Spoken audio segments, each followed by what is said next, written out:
Welcome to the January newsletter. Welcome to Fresh Start January, our first newsletter for the new year. There's a couple things I wanted to show you. That little thing that I was just noodling around on there, we are in the key of E. I was going to start off and do a whole completely different thing for this newsletter, but I thought I would do this because it just sounded so fun for the new year. So let me go ahead and show you what I was doing there. I'm in the key of E. And what I'm doing is I'm basically doing thirds, an E and a G sharp right up here, and I'm going to take that just right down the scale. E with a G sharp, F sharp and a D sharp, C sharp and an E, B and a D sharp, A and a C sharp, G sharp and a B, F sharp and an A, and an E with a G sharp. So I'm just going down the scale. But I add thirds on top of it in the key of E. But when you combine that with all these open strings, so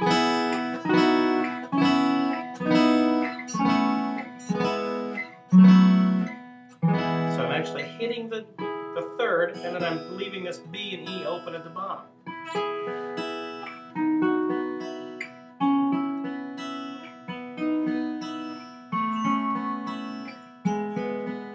Kind of see what I'm doing there? Just working my way up in thirds, and I'm adding these two drone notes up there at the top. Then I threw a little lick at the beginning on it, going just a little B and a C sharp going to the E.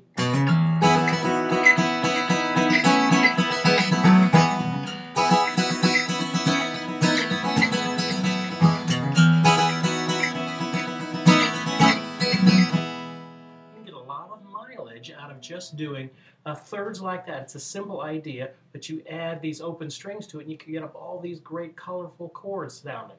Now after I did this little intro lick a few times, then I did, which is just an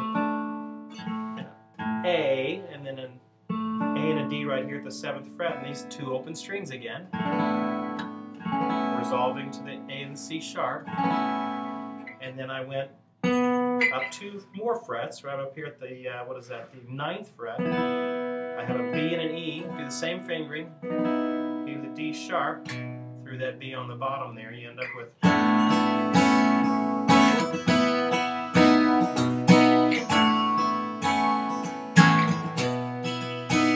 something like that.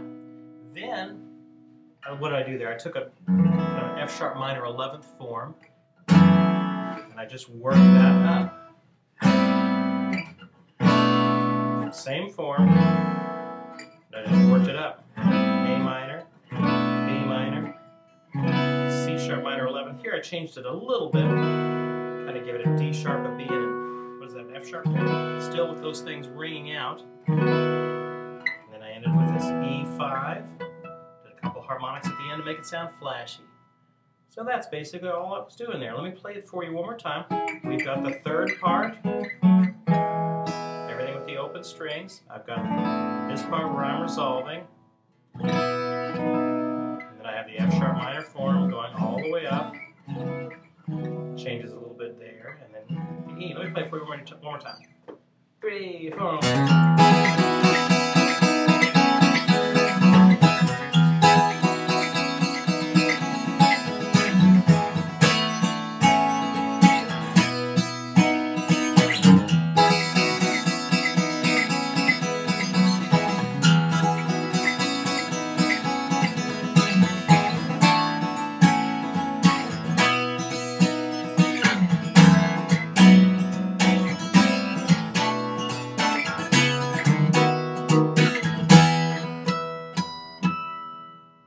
Want to also give you in this quick newsletter 5 quick tips for starting off right. Those of you that are just beginning your guitar learning journey. Number 1, practice a little bit each day rather than saving it all for one day in the week where you sit down on a Sunday afternoon and play for an hour and a half. You'll get better. You'll get more done in 10 minutes each day than in doing an hour and a half on a Sunday afternoon or something. Also, if you're just starting out, ready or not, move on to session 2 after no more than 2 weeks in session 1. If you spent more than 2 weeks in session 1, doesn't matter how you are sounding, move on to session 2 because that's where the real learning starts. Next thing, don't worry too much in session 1 about that C and G 7th chord. Those are pretty tricky to get when you're just starting out, and they will come better in time. With a lot happens with a lot of beginners, their fingers will touch adjacent strings, or they just can't get their fingers to press down the strings hard enough. Don't worry about that at all. It has no indication of where you're going to be and what you're going to be able to do on guitar. You're just learning. So I just put them in there to get you used to the idea of chords. By the time you actually get to session 5, where we start doing chords, you'll have enough motor skill, dexterity, and hand strength to be able to do those. All right, last thing is keep a journal. This is a little journal that I keep for when I'm practicing, and it's just a little book that has lines in it. Don't overthink this. It's just a little journal. Just write in there January 7th or whatever the day is, and write what you practice. You know, wrote 30 minutes or practice for 30 minutes and things like that. Keep a little journal. You'll find that'll be a good tip to help you keep engaged in this guitar learning process. My whole goal with January is getting you to February. Most guys, they start the journey and then they just don't make it to February. They just don't keep up with it that long.